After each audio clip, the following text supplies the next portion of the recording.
Welcome. Today we're going to talk about how to develop PowerPoints for platform presentations. The discussion that follows is based on the concepts of technical communications that we've used at Cardno-Entrix. Our point of view has been honed by cognitive and historical research, our training, and our past experience. There are many ways to develop presentations, equally valid, and the suggestions in here are not meant to suggest SETAC requirements. If there's a takeaway to the presentation we're about to give you, it is that simple always works better than complicated. We've looked at research on cognition and at some historical PowerPoints, which we will share with you. And as we go through our discussion, you'll see that we are basically saying less is more. We're going to talk about story, structure, content, and design, and you'll see a pattern. Fewer ideas, fewer bullets, fewer words, shorter words, simpler design, simpler animations, less data. Use parallel constructions to simplify patterns. These will all help you hone in on your messages and create a memorable presentation. PowerPoint is best thought of as a delivery system for keywords and images. If you're the presenter, it should be your tool, not your crutch. It should be engaging your audiences. You'll see that bullet number 4 is the same on each list. And that's the trick. The Joint Forces commander in Afghanistan in 2010 said, "PowerPoint makes us stupid." Our goal here is to create those other PowerPoints, the ones that make us smart and engage our audiences. Defining the story that you want to tell and the audience you're trying to reach will help you make the choices you need to make. Why are you planning to stand in front of a crowd to share your work? What is exciting about it? What captured the attention of SETAC's judges? Your story questions current thinking, advances science, refines a concept, improves a method.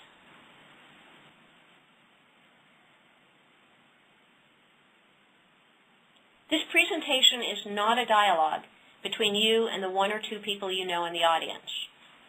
Not about impressing with how firm your grasp is of the subject matter. This is a discussion between peers. And your job is to make sure that the audience follows and understands your talk. Remember, not everyone is an expert on your topic, and some may be completely unfamiliar with it. You need to write and present with smart scientists, but not necessarily specialists in mind. There's a tendency with presentations to start by taking a paper and dumping the key points onto slides. But the audience for a presentation can't process information the same way that a reader can. They can't go back to a table or map, or stop to look up a citation. So you need to find a story to tell. Give less weight to elements that are not tied directly to your story. Elements should be required for comprehension, relevant to your discussion and conclusion, and not obvious or assumed, not background science. The qualifier at the bottom is important, though. We are not saying that you should discard data or analysis that confounds or contradicts your conclusions, but you do not need to detail everything. If the subject of your talk is methods, and demonstrating that your methods provide similar results to experiments done with other methods, then focus on that, not on the implications of the results. Similarly, if you used standard methodology and got provocative results, reference your methodology, but focus your talk on your results. For most papers, this is a pretty obvious organization.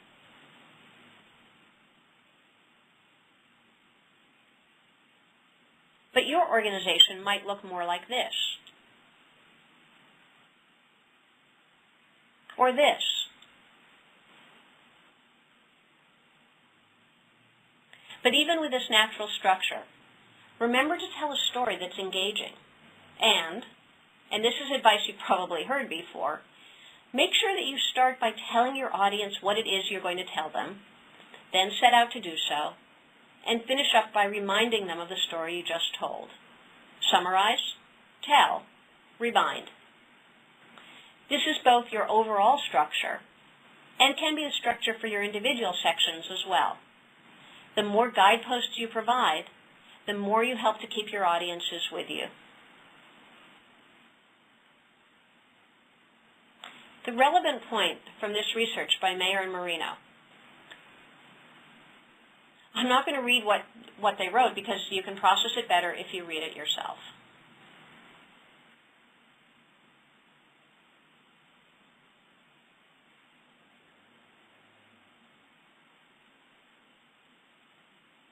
We're going to talk about parallel structure a few times because it's a very important cognitive tool. You can think about it as songwriting if you'd like. We anticipate when the verses start and end and when the chorus kicks in. And knowing what to anticipate keeps us in the rhythm. So, for instance, if you have 5 sections to your talk, use the same sort of approach to explain them. Have consistent headers, consistent slide structure, and stick with your key points. Don't let your slides go out on tangents. Consistency helps your viewers understand where they are in the presentation. This is especially helpful to audience members who might be struggling to take notes on your presentation. If you want to just show the results on a slide and talk through them, you'll probably have just as much, if not more, attention from your audience. You need one slide. If you go this route, just make sure that you have great notes in front of you to keep yourself on target and to make sure that you pace yourself properly. Of course, you could also use 50 slides, a completely random number. If you go really fast and just put individual images or nesting layers on a bunch of slides, you can go through a whole lot of slides quickly. There are no prizes for squeezing words onto a slide. It sounds like a presentation with 10 slides takes less time to present than a presentation with 20 slides, but that isn't true. At the same time, you want to be careful not to break up a list across pages. Section 2.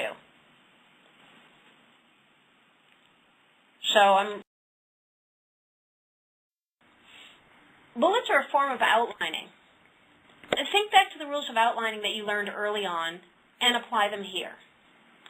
We're going to spend some time talking about bullets, mainly because there isn't a lot of guidance out there on crafting better bullets. Many experts say just to eliminate bullets, but that isn't always practical advice, especially for science platforms. Not only are they useful to you, the writer, but they should help your audience to take notes on your presentation and to be able to understand what you think is important. You'll see in the exercise that follows that your audience has an expectation that how you sort out the information is relevant to what they need to know, and fewer bullets are more impactful. This is a famous and tragic slide. It was part of a presentation that Boeing made to NASA after the Columbia shuttle went into orbit in January 2003.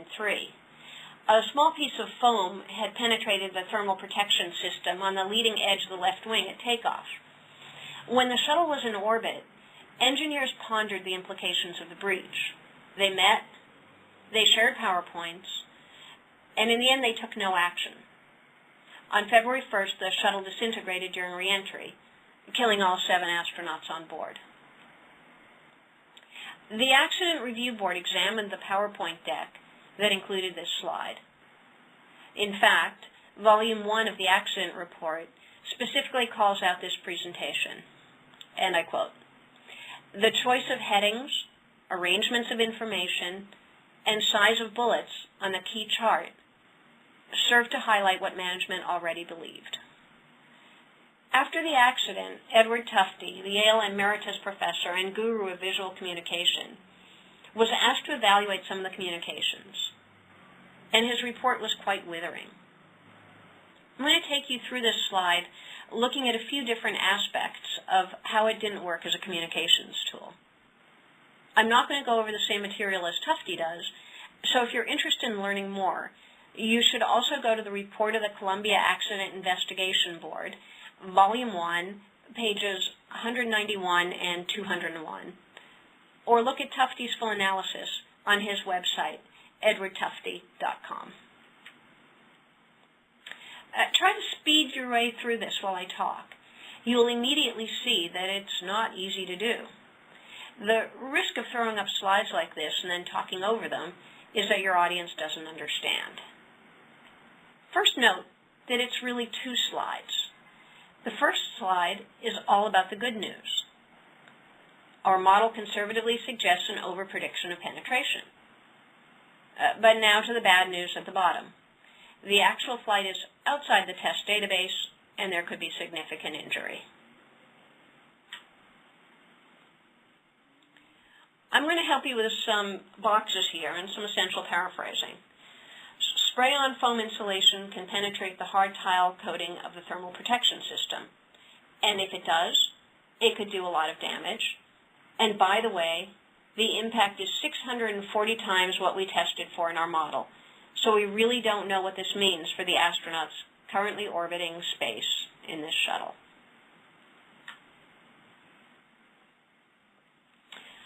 Now, turning away from the slide for just a minute, we're going to go through 3 basic rules of outlining using the bullets on this slide.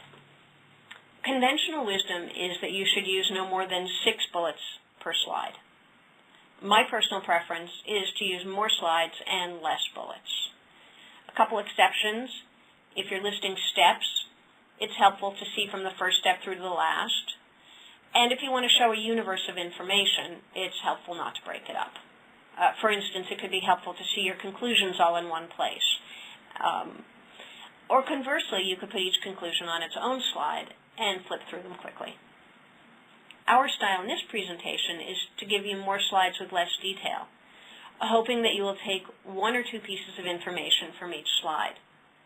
We feel, and cognitive research backs us up, that you have better odds of remembering more if the slides are less dense. There are 10 bullets on this slide, but some are less urgent, and as we discussed, they tell 2 stories. Here are the essential bullets on this slide. There are 4 of them. And now, sequencing is how you choose to prioritize information. Usually your sequence should start with the most important fact, because that's the bullet that will get the most attention. Other ways you might want to sequence could be from small to large, or east to west, or you could sequence chronologically, such as a list of steps. If you're creating a chronological sequence, number your bullets to clue the reader in that the ordering of the points you're making is a factual detail and not random. But align your sequence with your messages. Returning to the 4 highlighted bullets, it seems obvious that the message here was swallowed up by a sequence that went from good news to bad news instead of acknowledging urgency at the top. And I think for the purposes for which the slide was used, this is the appropriate sequence. Spray-on foam insulation can penetrate the hard tile coating. If it does, it could do a lot of damage. How much, we don't know. The impact is 640 times what we tested for in our model. Hierarchies are your levels of bullets. Be rigorous in your use of hierarchies. They waste space. Each additional hierarchy reduces the space for all of the other information on the slide. It forces an indent and it reduces the font size. Important points need to be written in your first hierarchy. Points in your second hierarchy should be directly related to the point of the bullet in the first hierarchy, and so on. If you're using more than 2 hierarchies, you're getting into the weeds with details that could be addressed in your talk, but do not need to be thrown on the screen. And this is a pet peeve of mine, if you only have 1 bullet in your first hierarchy, this is your topic, and it shouldn't have a bullet. In fact, it could probably be your header. You'll see that there are 4 levels of hierarchy here, including a first hierarchy that's only used once. And here you'll see how all of these hierarchies have buried the important information. Look how deeply hidden our 4 points are. The most important fact here is in the third hierarchy.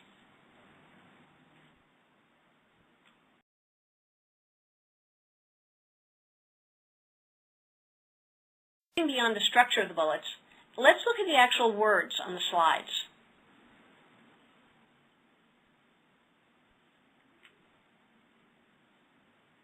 Here are a few tips that we can go through as we examine each of the bullets again. All of these tips will simplify your slides. Be direct, not formal. Use plain English. Although precision is scientific, those big abstract words actually get in the way of comprehension. Full sentences slow comprehension. Articles like the, these can usually be assumed when you're reading bullets. Here are 4 pivotal bullets as written in the original slide, with the hierarchies removed. Ignoring the header for now, let's put the technical words in plain English. The audience shouldn't have to be working a translation. It might be that the engineers who wrote this were comfortable with Sophie, but their audience may be less so.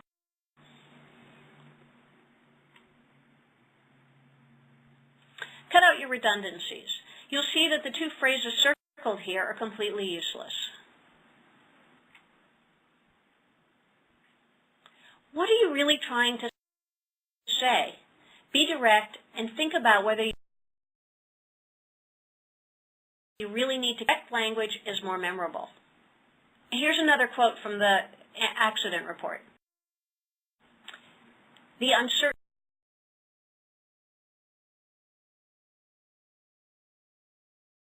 in the center condensed the debris assessment team's formal presentation to an informal verbal brief at the mission management team meeting.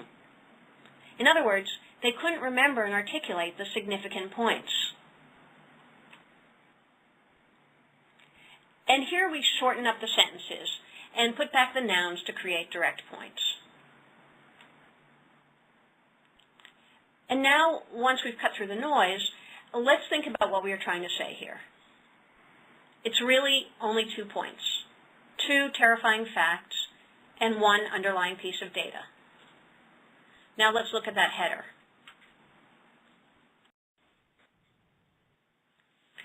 As we said earlier, headers should really be topic sentences.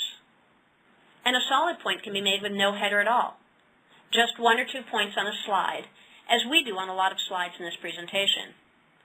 Don't add a header just because you think you need one for a slide to be complete.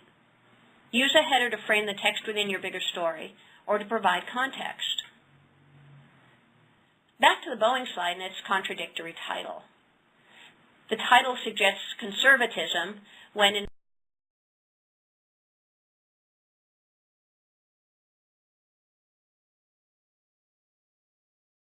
fact, if all you remember is the header, you've missed the point. This gets your attention and defines the issue. It's memorable. And let's put it together. We've hit on the stark facts. I imagine, although this is personal speculation, that the engineers in the room would have been able to do a better job articulating the message as conveyed here as they reported it to their superiors. All those other details on the original slide were kind of besides the point in telling this story, these points. I'm going to go back to parallel structure. It's much easier to understand words when they fall into an obvious pattern. I'm going to go back over a couple slides here to make that point. This slide constructs bullets using parallel noun phrases. Foam debris could, model cannot, volume of foam debris 640 times larger. These bullets, which you've seen before, are imperative sentences, meaning the subject is the unwritten you, and the bullets all start with the verb. Probably not as useful in a SETAC presentation, however useful in a lot of other types of presentations, such as trainings.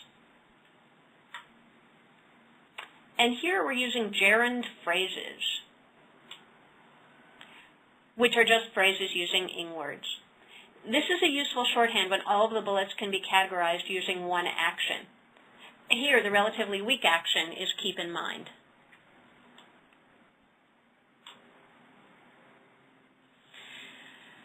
Conserve syllables. Short words are easy to read quickly and take less space. Short words are just as professional as long words. Use. Start. Then. Wrong. Also.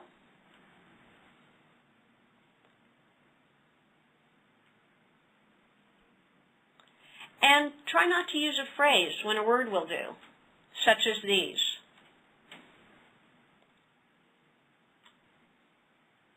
Know your audience. Remember that at SETAC, you'll be presenting to your peers who live in the same world that you do. You don't need to define units of measure or really common agencies like EPA, but you do need to define terms that could be known to a subset of your audience, but not to everyone. Designing your presentation. Design can be as simple as a light-colored text on a dark background. A black background can look harsh when presented on a computer screen, but can be a useful sleight of hand if you are presenting on a projector, such as at SETAC.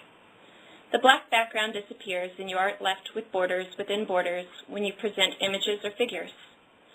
Also, a darker background is easier on the eyes in a dark room.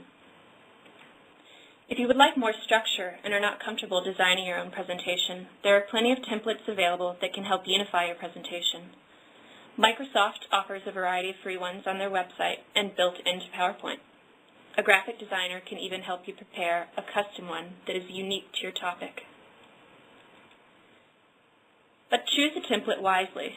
Choose something relevant and easy to read, something not too flashy or tacky, take up too much of your header and footer space. In many templates, the header and the footer leave you with little actual space to work with. They eat up space by cramming your information into one small piece of the frame. Choose a design that gives you maximum space to work with. Using fonts. Sans serif fonts are fonts without the horizontal elements at the bottoms of the letters. They form more distinct words and are better for PowerPoints. While serif fonts have extra stuff at the tips, serif fonts are generally used for large swatches of body text in posters or papers, not presentations. Stick to simple fonts. Serif fonts are easy to read in small type and look formal on paper. Sans serif fonts like Arial are generally bolder and look better on the screen. This is a standard complaint at SETAC. Presentations that cannot be read from the back or even the middle of the room. Use the largest font possible if you can. Designed for the people in the back of the room. 18-point font is about the limit to what can be seen, and even this causes eye strain. There is just no point in filling a slide with anything smaller. Only you will know it's there.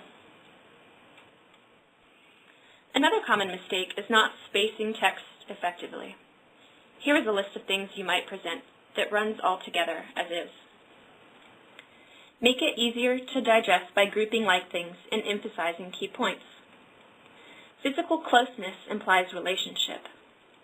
Emphasis calls attention to important points. Don't be afraid to make certain text big and bold. Rather than having your bullets run on into a mass of text, it helps to group things and use emphasis to pull out key points. Again, emphasize key points to call attention to them, and group topics together to make your slide easier to read. This difference makes your slide much easier to digest. Using graphics. When including an image in your presentation, don't be afraid to use the whole space. Break out of the template. Sometimes an image can tell a story better and be much more interesting for your audience to look at than a list of text. When using images, always make sure they're high resolution and not blurry. And do not pull down images from the internet. Most images online have some sort of copyright protection, even though they might not say it. Try to use your own photos or attribute the photographer who did take them. Using an image in the background of your slides can make text hard to read. There are a number of ways to manipulate your image so that you provide enough contrast between background and text. Animation. Sometimes animation can help tell your story in a more captivating way. One good example of a place to use animation is when you're presenting sequential events. When discussing something that takes place over time, why present something as bullets when you can make it more dynamic? An animated timeline is a great way to talk through events. You can use each animation as a talking point and not be tempted to read off of a list. Another example of where animation can come in handy is this bulleted list explaining the concept known as production foregone, which calculates lost fish populations over time as the result of an incident. It is complicated and hard to follow. An animated sequence describes the same thing as above, but is engaging, and you will not be tempted to read through it. Simple animations like this can be created in PowerPoint by layering images. Sometimes you need to understand spatial relationships, which an animation can make very clear. You can zoom in or out on an important location to help give your study greater context. Here, let's see how statistically similar sampling points are actually dissimilar.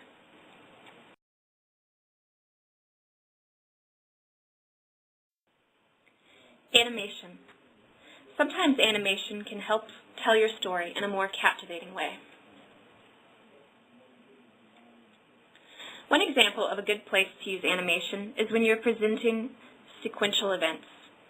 When discussing something that takes place over time, why present something as bullets when you can make it more dynamic? An animated timeline is a great way to talk through events.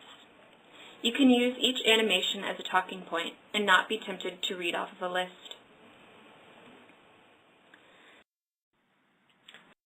Preparing. Colors, transparencies, and framing frequently change when you're projecting instead of viewing on a monitor, and your presentation will certainly look different projected on a large screen in a dark room. Even the transition from one projector to another projector could change the look, so be wary if you're being overly precise in your use of color or frames. And you'll probably know to follow these 2-second bullets.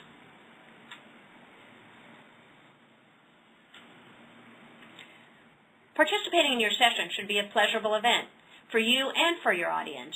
Engage your audience. Have fun. Breathe. Take your moment to shine. And I'm not going to read this one.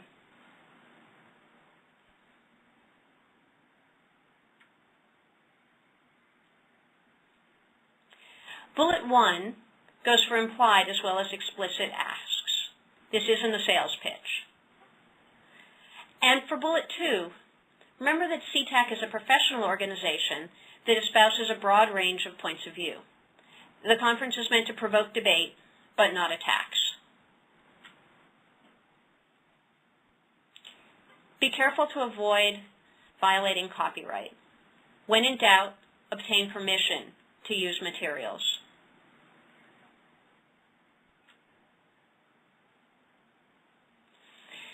SETAC will give you 15 minutes to present and 5 minutes for Q&A. Bring a watch or use presentation mode in your PowerPoint, which gives you a timer on your desktop. Especially if you're presenting something controversial, leave time for questions, and certainly prepare yourself to answer the tough questions. And we close the way we opened by reminding you to keep it simple. And as we suggested on slide 12, we're finishing up by reminding you of the story we just told, which is less narrative, less data, less words. It will be simpler to remember, simpler to present, and more memorable. Thank you. We hope you found this helpful.